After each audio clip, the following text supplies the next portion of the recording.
All right, are we all ready to go? Okay. Let's see.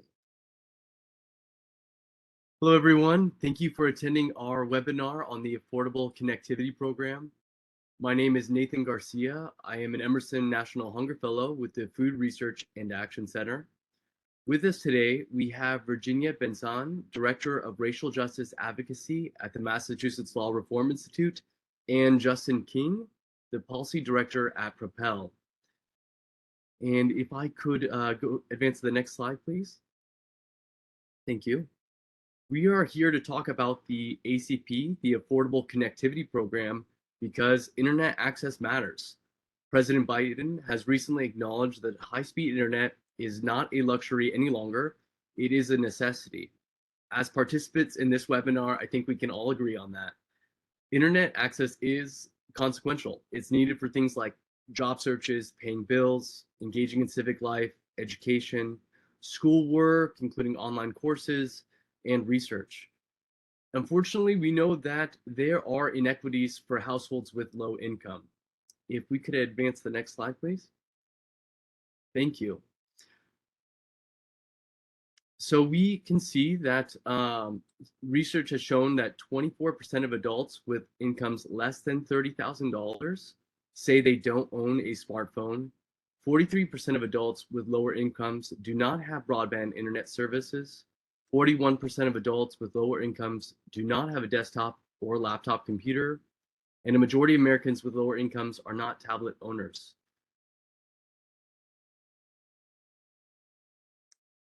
By comparison, we see that only 1% of adults with households making $100,000 or more a year report that they do not have access to any of these technologies at home. So there are inequities both in terms of internet access and the hardware that's needed in order to access that technology. Now we're going to listen to Virginia Benzan, who will help explain the details of the Affordable Connectivity Program and how it can help change that current landscape. Thank you, Virginia. Okay, thank you. Thank you. Next slide.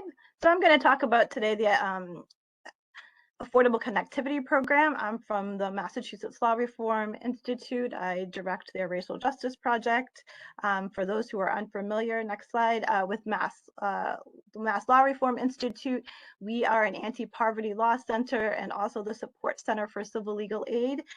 We work to end poverty, improve access to justice, and dismantle systemic racism by doing a number of different sort of advocacy tools, including managing a number of websites, especially Mass Legal Help, which helps provide simple, plain English answers to people who do not have attorneys.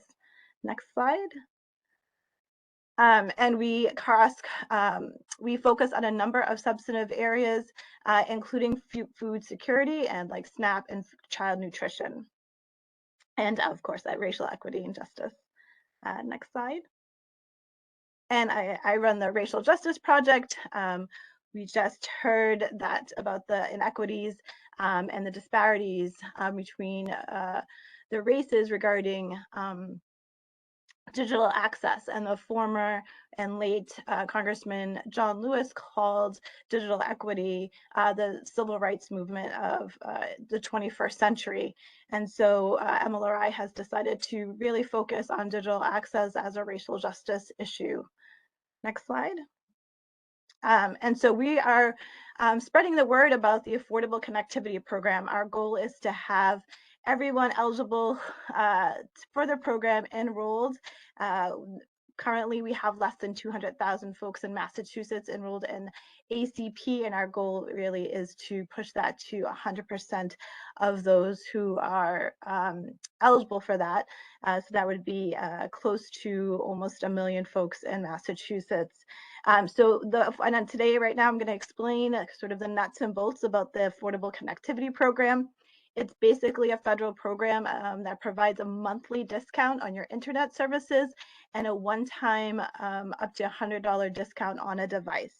It goes directly to the internet provider, so it's like a coupon or a discount or sale, and it can help you with your internet service on your fixed location, like wired at home with broadband, or on your wireless, that where you get your internet through a device.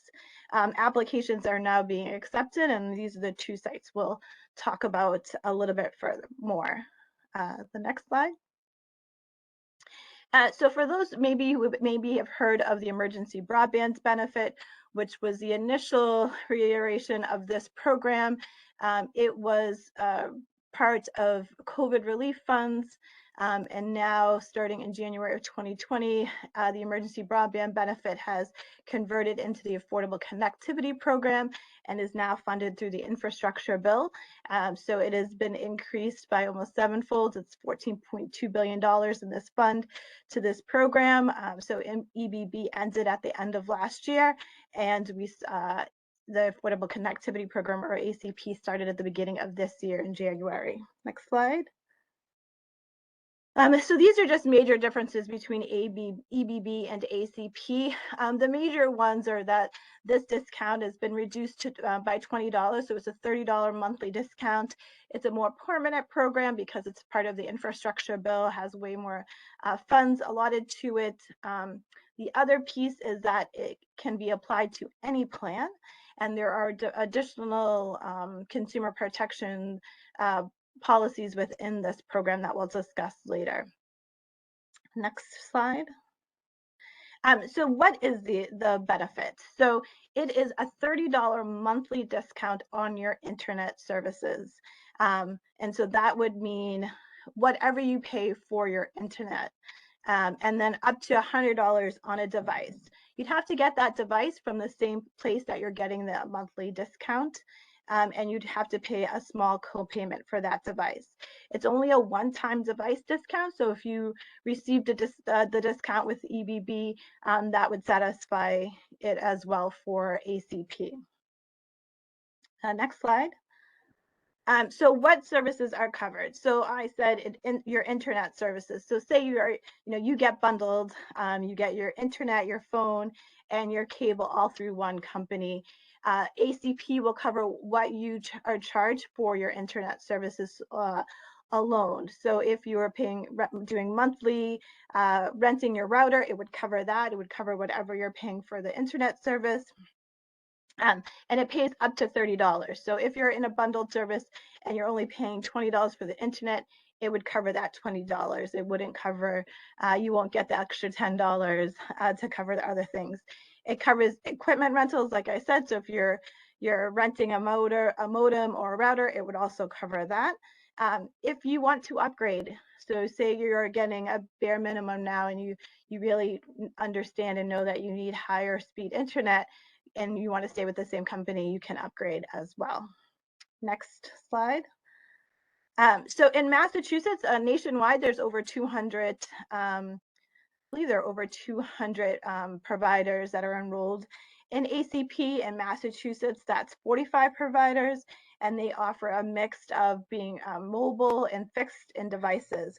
So there is a list here that we can provide you that the FCC contains, which provides you a list of all providers in your area, and it will explain if they're providing a mobile device, a mobile service, a fixed service, so wired in your home, or a device, and which ones offer kind of a mix of all three.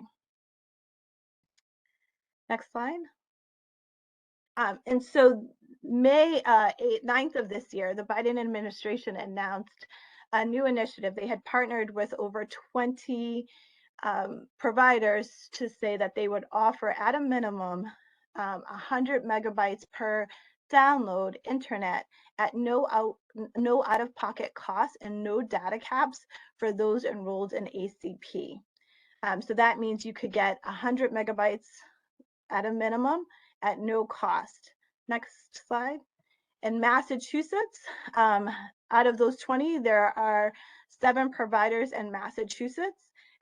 If you receive any of these, like Comcast, ATM, Cox, Spectrum, Starry, or Verizon, Verizon only if you have FiOS. So you could get your internet at 100 megabytes per download at no out-of-pocket cost for yourself. If you realize that 100 megabytes is not what you need and you need higher speed, that may not work for you. But this you would know if you are enrolled in ACP, you would pay nothing for your internet cost. Next slide. So who is eligible for ACP? You're eligible for under two categories. One is through your income-based. So if you make 200% of the federal poverty level, you would be eligible for ACP. Next slide. This shows sort of a breakdown of the 200% of federal poverty level, which is a higher threshold than most benefit programs. Next slide. And the second biggest bucket of folks, our eligibility requirements, are if you participate in a benefits program. So I've highlighted all of the programs like Medicaid, Mass Health, federal public housing. And for nutrition, it would be if you receive SNAP benefits, if you have a child that attends a free or reduced receives free or reduced school lunch or breakfast, or attends a school that has universal free or reduced school lunch, you would be eligible for ACP, or if you receive WIC benefits, the Special Supplement Nutrition Program for Women, Infants, and Children. So if you receive any of those benefits, SNAP, free or reduced lunch, or WIC, you are automatically eligible for ACP, and you can receive that benefit without question if there's a provider in your neighborhood. Next slide. I just wanted to stress there are no immigration status requirements for ACP. You're not required to have a social security number to access this benefit. As the benefit goes directly to the provider, it's like a discount or a coupon or basically a sale. It doesn't have any negative impacts on immigration statuses. I know lots of people are concerned about public charge and other things. This is nothing that would affect that. Next slide. And so you're eligible if one person in your household receives any of those benefits. So what is a household is whether you live within a group of people and you're sharing income and expenses. So if you are living, for instance, in a home and you're renting a room but not sharing any expenses or income, then multiple people under that household, under that house could receive this benefit. Next question. Next slide. Sorry. How do you apply for ACP? We encourage everybody to apply online, which is a little ironic when it's connecting you to the internet, but it is through acpbenefit.org or getinternet.gov. That application is available in English and Spanish. You can also, and that's through the federal government, you can also apply by mail. Those applications are also available in English and Spanish, but the instructions are available in 8 other languages. You can apply through your enroller, through your provider. You apply and enroll with your provider, but recently most providers are referring you back to the federal government. So we really encourage folks to use the federal government's apply online feature. It also helps us navigate if there are any kind of hiccups in the process that we can maybe assist you with. Next slide. And so you would apply online utilizing the National Eligibility Verifier. This is a program that has already been instituted to process Lifeline, which is another benefits program that provides a little less than $10 for phone and internet services. And you can combine both ACP and Lifeline if you'd like to be eligible. So when you're applying online using the National Eligibility Verifier, make sure you're denoting which one you're applying for, ACP or Lifeline. You want to do one at a time. If you are a Lifeline customer, then you are automatically eligible for ACP. Next slide. So you do need some supporting documents to prove your eligibility. If you have a social security number, there's no need to provide anything else other than the last 4 digits of your social security number. You don't need to provide any documentation to prove your identity. But if you do not have a social security number, there are a number of documents you can use to prove that you must use to prove your identity, including a driver's license, a military ID, a passport or an ITIN document, or any other government issued document. It doesn't have to be a US government issued document, but it needs to be a valid government document issued. And then you need proof of address or proof of household if you're applying through the paper application. If you're applying online, you don't need either of those two things. Next slide. If your eligibility is based on your income, you're going to have to prove your income, showing things like your last 3 pay stubs or your last tax return. If you are applying based on your eligibility through your participation in one of these benefit programs, which we highly recommend because they can do some automatic data matching and you don't have to do anything else. So if you're receiving SNAP or WIC, they can automatically match you and you don't have to provide any kind of supplemental documentation. Same is true if you're residing in public housing. And some other federal programs, they should be able to automatically data match you without you having to prove your eligibility. Other things, like if your child is in a school that has free or reduced school lunch, you'd have to show that they're enrolled in that school through a recent report card or some enrollment piece that shows sort of the date that they're there within the last 12 months. You'd also have to show your relationship to your dependent. Next slide. So tips to applying online. Have your documentation ready if you need it. There are some sort of ways you could get around it, but you really do need your identity to be established before you can move on through the application. So that's very important. You want to ensure that your name and address appear exactly as they do in how with the eligibility criteria or program that you're using to be found eligible for ACP, and with the provider. So for example, if my legal name was Virginia Benzon Espinal, but I just put in my application Virginia Benzon, they won't be able to data match me.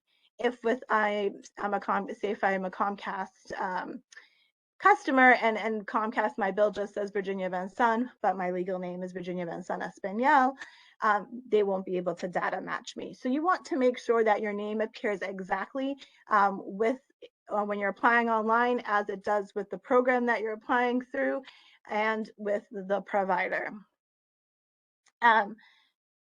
They will establish your eligibility pretty quickly.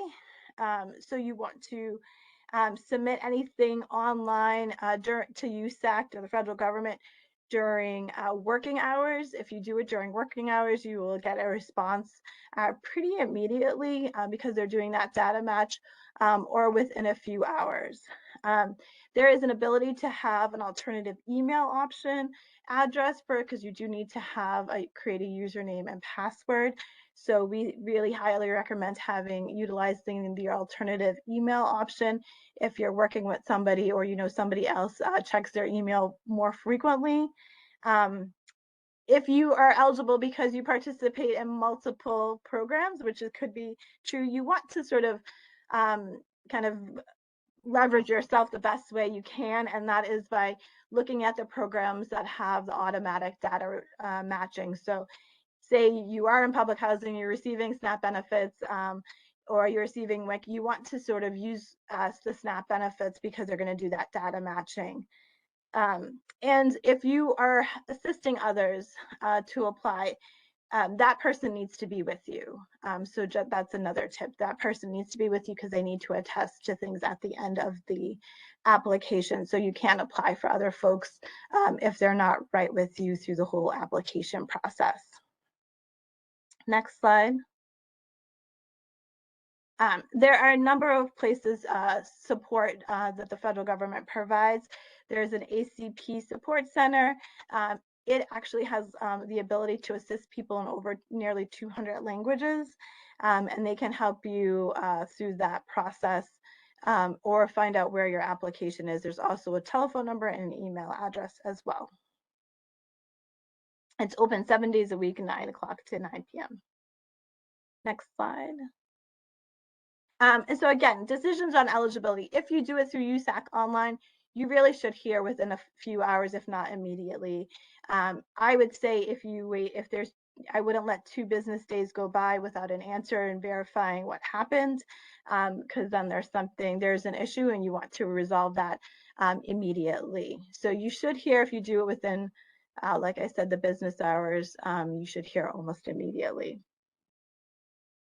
Next slide. Again, you can enroll with provider, but recently all the providers are circling you back to the USAC. You have 90 days to enroll. So it is a two-step process. The first step is to be found that you're eligible, and the second step is to enroll with the provider. And so once you're found eligible, you have 90 days to find the provider that works best for you, to find the plan that works best for you, and then to enroll. If the 90 days elapse, you're going to have to sort of start again. And the provider is going to verify your eligibility. And so that can be an issue, like I said, with your name or address not appearing exactly so that they can do the data matching. The other important tip is to know that the beneficiary of ACP also has to be the name with the provider. So if your, Cox service is under somebody else's name, they'd all have to match. So the person who's receiving ACP also has to be the name under which the internet service is provided with the provider. Next, and the income, the benefit should be immediate. It should be able to be applied to any and all plans that they have. There are no limitations. Like I said, there are some consumer protections that we want to make sure that you're aware of. So there are no, if you had past disconnects or a bad credit, or you owe the provider some funds still and have some outstanding balances, that should not be a barrier for you now to participate in the ACP program.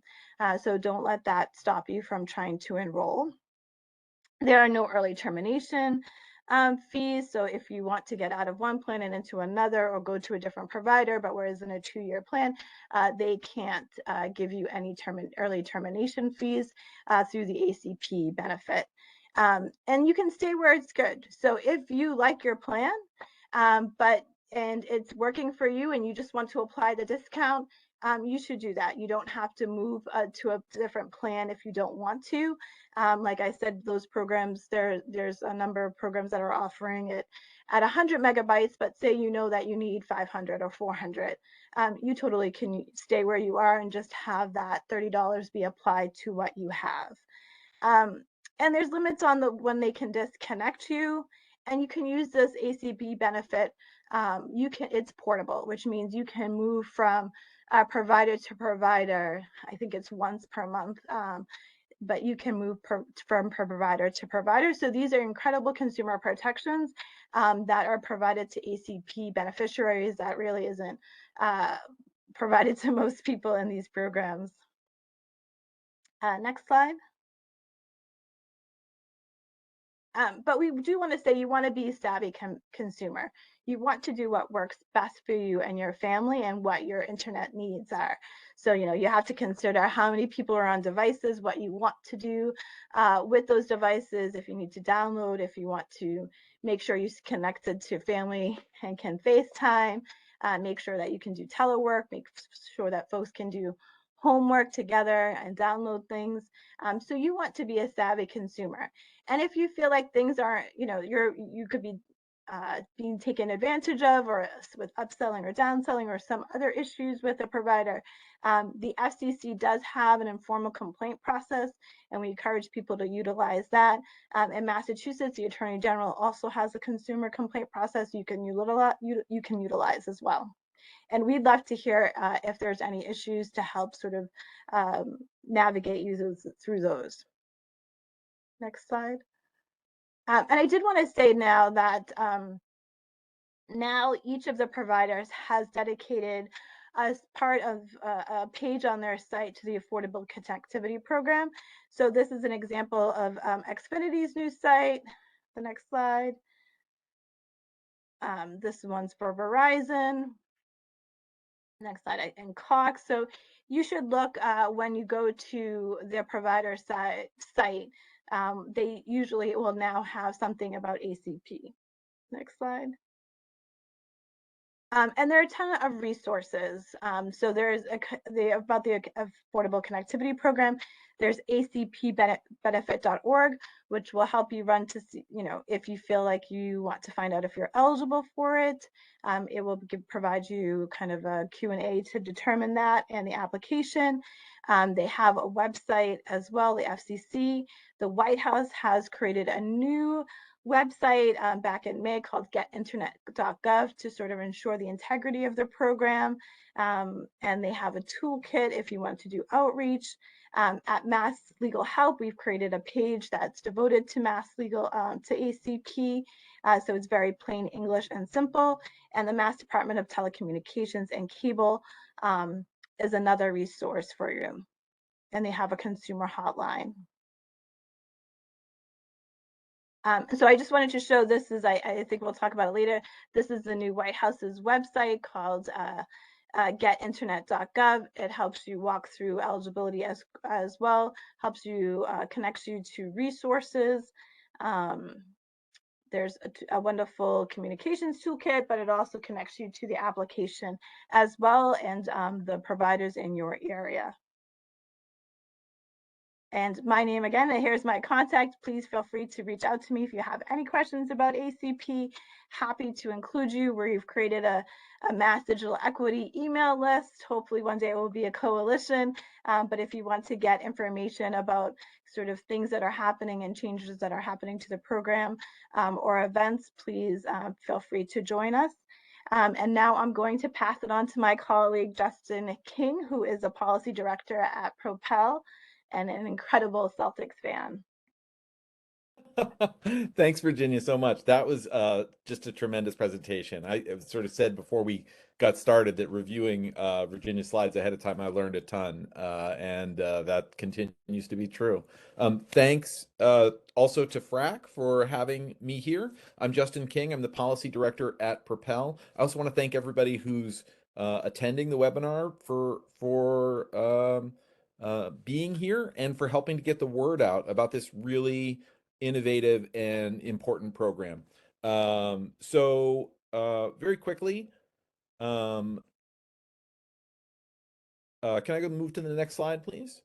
So I want to highlight some steps that our company has taken to build awareness around the Affordable Connectivity Program. And I also want to share some of the experiences our users have faced as they've tried to navigate this. Propel's a company that builds technology that helps low-income Americans improve their financial health. Next slide, please. We're the creators of the Providers app, which you can see a display of what that looks like on the screen right now. And I want to note very clearly, it's going to be awkward with me talking about the Providers app and us talking about internet service providers the entire time. I'll do my best to make sure to be clear when I'm talking about the Providers app that my company creates and internet service providers. But what Providers does is it allows people, any person with an EBT card can link their EBT card to the app, and they can see their EBT card balance at any time. They can also use the app to track cash benefits or income side by side with their EBT benefits if they use a debit card that our company provides to them as well. So those are our sort of core services: balance checking for your SNAP EBT card, and also financial management tools through our debit card. But we also offer a suite of supportive products around that, right? There's opportunities to save on discounted internet or take advantage of food coupons or apply to jobs within the app. And one of the things that we've recognized is it's very challenging for people on public benefits to get clear and actionable information about their public benefits. And that's been especially true over the course of the last couple of years, as a lot of benefit programs have either grown in size or reach, or new programs have been stood up. And so we maintain within the app what we call the benefits hub, which is a state-by-state breakdown of benefits that are available to people and what changes have occurred to those programs over time. And that for us has been, we found tremendous interest in that information, because navigating government websites to find clear, actionable information is a real daunting experience for lots of our users. Can we move on to the next slide, please? Great. So a little bit about who we serve right now. Our users, broadly speaking, are SNAP eligible. And we serve between 5 and 6 million SNAP eligible people at this point. We think we serve about 1 in 4 SNAP eligible households in the United States at this point. Our users come from all 50 states and territories and DC and Puerto Rico. So we have really broad reach across the country. Our households are not perfectly reflective of the SNAP population as a whole. About 60% of them, ballpark there, live with children under 18.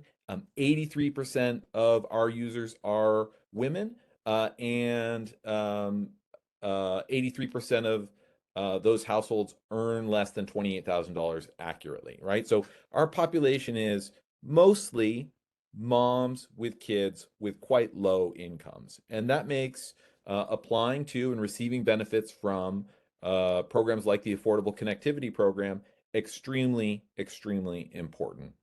Can we move on to the next slide, please? Okay, so the bottom line, internet is expensive and it's essential for our users.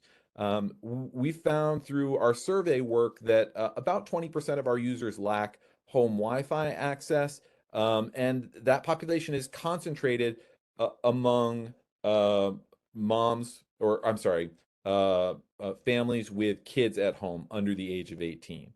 Our provider's card users, people who use our debit card, spend an average of $70 on internet services every month.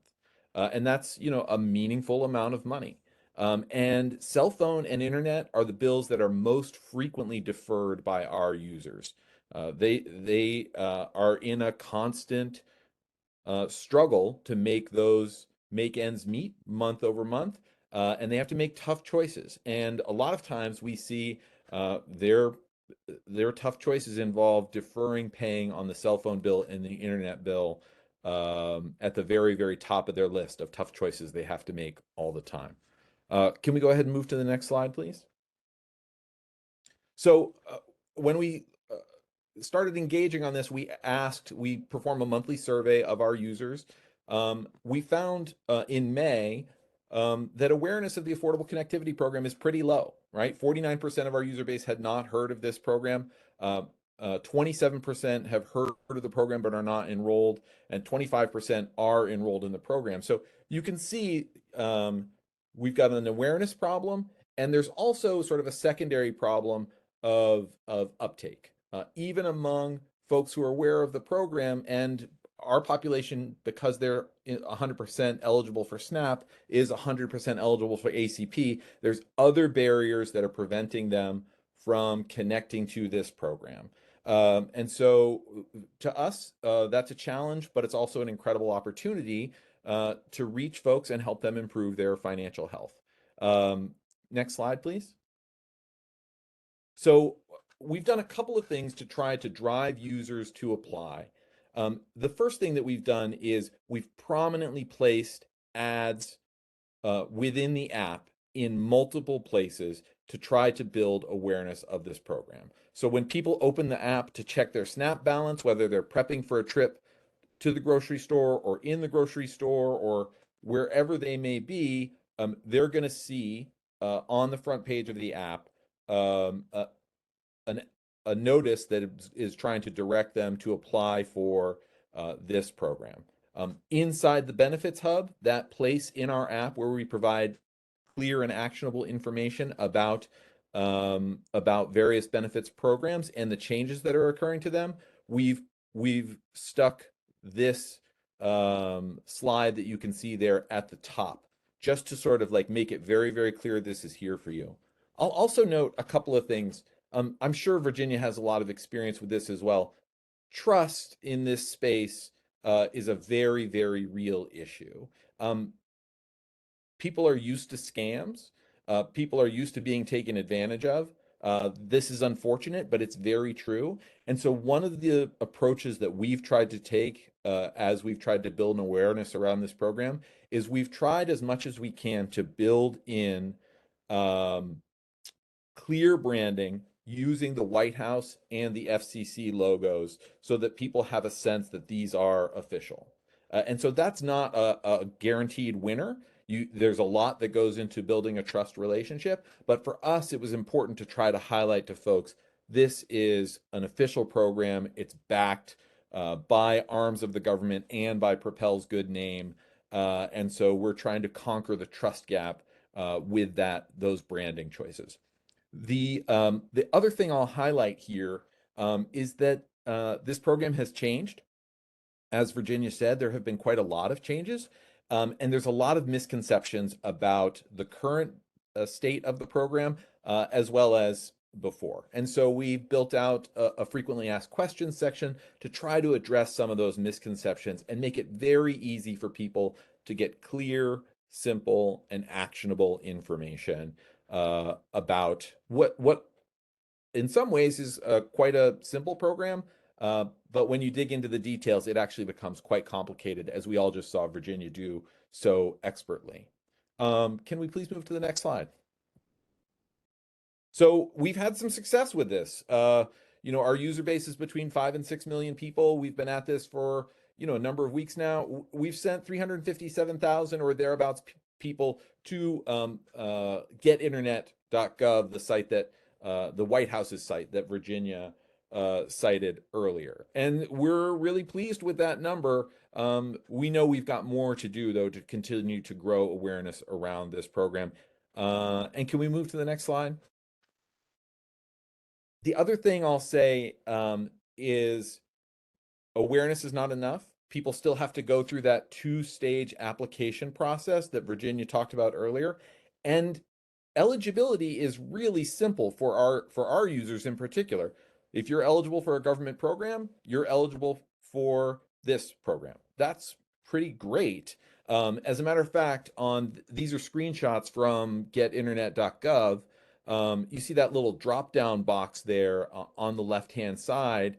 How would you like to qualify is what it says above that. And when you click that drop-down box, the first option underneath is qualify with eligibility for government benefits, right? And so you click that, and then it says, okay, great, which benefit do you get? You click that, and it says, okay, great, we're gonna, walk you through that process.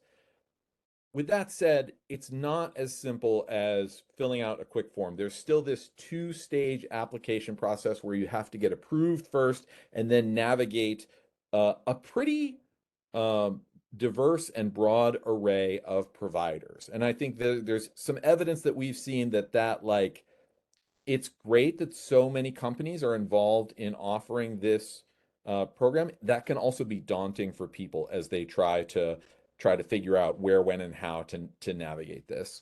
Can we move to the next slide, please? Okay, so we have some evidence that building awareness is very good, but it doesn't always result in enrollment. And these are illustrative quotes from some of our users, highlighting themes that we've seen as we've listened to our users of their experience with the ACP. And so one element here is that people don't necessarily have the same trusting relationship with their internet service provider that they might have with other actors in the process, right? And so somebody told us that they enrolled, but they were told by the internet service provider that they'd have to pay the phone bill for a few months because it takes months for it to actually apply. And so their phone is shut off. And, this is, there's a lot to dig into there, but this is a consistent theme for us that trying to navigate that last mile of this program is proving to be a barrier for some folks. Some people hold the misconception that they can't simultaneously get Lifeline, the phone service program, and the Affordable Connectivity Program. That's a misconception that we're working hard to knock down because people are eligible for both programs. Virginia just told us clearly that owing your internet provider money or having some sort of negative interaction with them in the past can't disqualify you from this program. Getting that message through to people, because folks do owe money, these are bills that are frequently deferred, is very, very important. People don't try to apply because they're dissuaded by a perception that past negative interactions will influence their ability to access the program going forward. And the other thing that we've seen quite frequently is folks saying, listen, I can't go with the discount plan because I need a better plan than that. This new version of the Affordable Connectivity Program, as Virginia told us before, it offers quite a lot of access to really high quality, high speed plans. It's a subset of the overall world of providers who offers them, but they are there for people. So we're seeing a lot of misconceptions around the details of the plan and what people need to do. And we're working really hard to encourage people to learn the facts about the program and push through the enrollment process to completion. Can we move to the next slide, please? And that work that we've engaged in is really worth it for our customers. Because when people do get through this program, it makes a really big difference for them, right? And so these are a couple of, this is like my favorite part of the gig, is I get to see the celebrations, the feedback that we get from folks when things have worked really well for them. It is a super helpful link. People with kids in school especially need to have internet, and not everyone can afford it. ACP has been a blessing for those that can't afford service if and you're living on a fixed income. So there is real value in this program, and so it's worth pushing through some of the challenges that people experience in trying to navigate it. I'm so glad Virginia gave the information she gave about alternate means of applying for the program. One thing I'll note that we've experienced or heard frequently from our users, some of the providers have created their own application websites. We've heard quite a bit, and this is anecdotal information, but we've heard it quite a bit, that those proprietary portals aren't working very well. And so we've actually have internet service providers tell us that they're recommending to people calling is a better method than using the dedicated portals that the companies themselves have put up. And I'll note a little bit of color on that. We've also heard calling works better than those dedicated services, but not every customer service agent is sort of up to speed on the details of the program. So even calling may not work. And I think that feeds into Virginia's recommendation from earlier that Virginia, take yourself off mute and remind me of the website that you recommend. Yeah, it's acpbenefit.org. You can get there through getinternet.gov as well. Yep. Thank you so much, Virginia. So yeah, so that I think is bottom line for us. We're seeing awareness of this is low. That creates an incredible opportunity for outreach programs to have impact.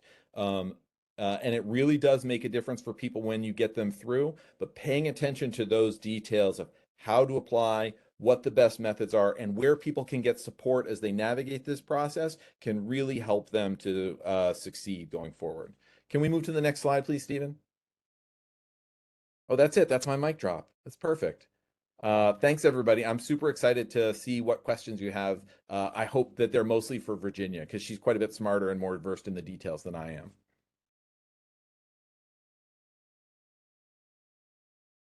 Thank you so much for those great presentations, Virginia and Justin. I feel like even I learned a lot going through those slides, and I see that we already have some questions that are popping up. So I'll just touch on a few things. I wanted to share some additional resources that are available.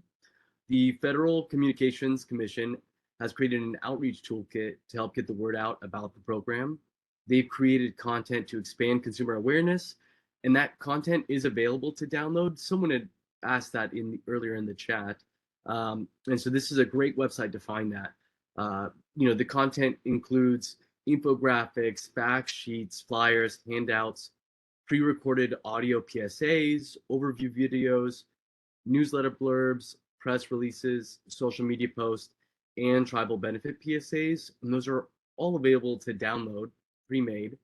And if you could advance the next slide, please.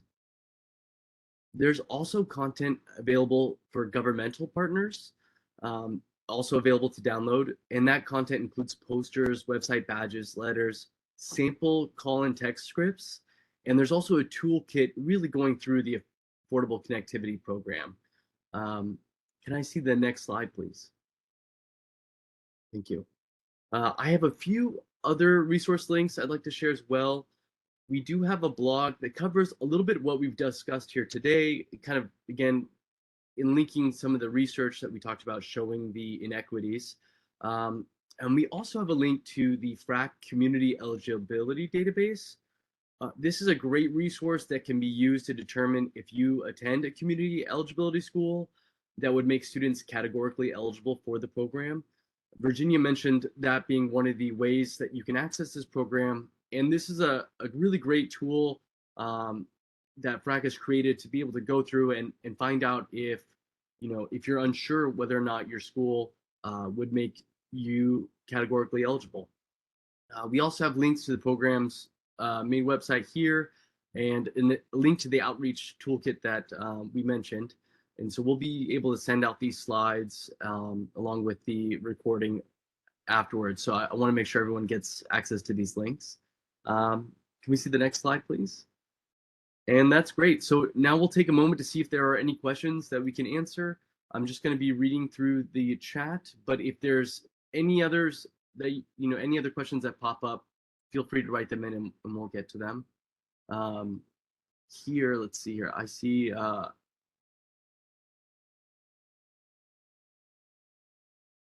so Zandra asked, to apply through an eligible program, should you still go through the acbenefits.gov, and will it prompt you for your program details?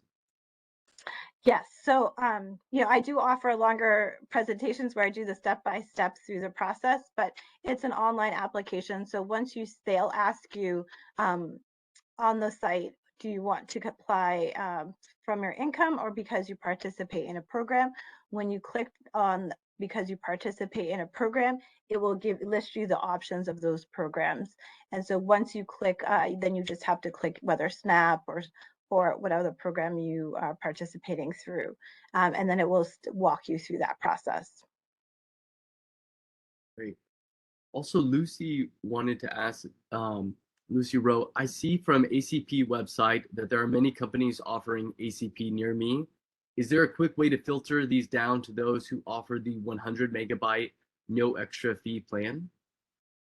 Yes, so there's 20 providers that the Biden administration has partnered with. That is in the slides. If you're in Massachusetts, that's down to 7 of the 20 that are available in Massachusetts. So I can, once you get the slides, you can see the list of the 20. It's also when you go to the website to get connectivity.gov, they've listed the 20 providers. So if you're not in Massachusetts, and then I distilled those into the ones that are available in Massachusetts. Another question is asking how long this program will last and how long is it funded for? Yeah, I also, because we're focused a lot on Massachusetts, I often don't talk about the tribal benefits. So it's $30, but it's $75 if you live on a tribal land. I forgot to mention that because I often we often don't get folks who are living on tribal lands in Massachusetts. So there is $14.2 billion in this fund. The Biden administration has estimated that 40% of the US population actually qualifies for this program. So it is estimated that, it will take, the infrastructure bill is valid and authorized for 5 years, and then it will be up for reauthorization. So right now it seems as if, at least for 5 years, and then it will be up for reauthorization. And so should hopefully continue then. Is this program available nationwide with the same eligibility criteria? And is it available, for example, in New York City? It's a nationwide program. It's a federal program. All same-sex criterias. Mass law reform has created flyers that are mass specific, but there are initiatives all over the country right now. Actually, this week is called ACP Action Week. So it's happening all over the country. So it is available in New York City, so please spread the word. This is a question for Justin. Sandra asked, if I download the provider's app, would I be able to access the same notices as my clients to help share information? They work as a SNAP outreach coordinator. Yeah, thanks. That's a great question. So we maintain an independent website that contains a lot of that information, which is joinproviders.com. You need to have a SNAP account in order to download the app and to use it. But let me offer here that I can get technical details on that directly to Sandra if she'll send me an email, and I'll drop my email in the chat. We also have a question from Pat asking, if a family loses SNAP due to a job, due to the benefits, do the benefits continue regardless, or do they need to become reapproved for their eligibility? If not living, for example, if not living in a CP school district? That's a great question, Pat. So right now, the regulations for this program are still sort of in limbo as they're creating it. They kind of output this program faster than they created it. So right now, there is not like a annual sort of recertification program process right now, but the onus is on the beneficiary to tell the program that they no longer qualify. So if they no longer qualify because they've lost SNAP, they should reapply under how they do if they have another eligibility requirement. So if they're living in public housing or receiving Medicaid or Mass Health, they should do that. The onus is on them that you will tell them if you no longer qualify. And that's one of the certifications, one of the things that you certify at the end of the application. All right, I think that answered the questions in the chat. Again, Virginia, Justin, thank you so much for participating in this webinar and really giving so many clear points in your presentation. I feel like we're all walking away from this much better equipped with the understanding of the program. For everyone else that's attending, thank you so much. We really enjoyed your questions and appreciate that you spent this time with us. We will make the recording available and also the slide so that everyone else can continue to access the information. Thank you very much.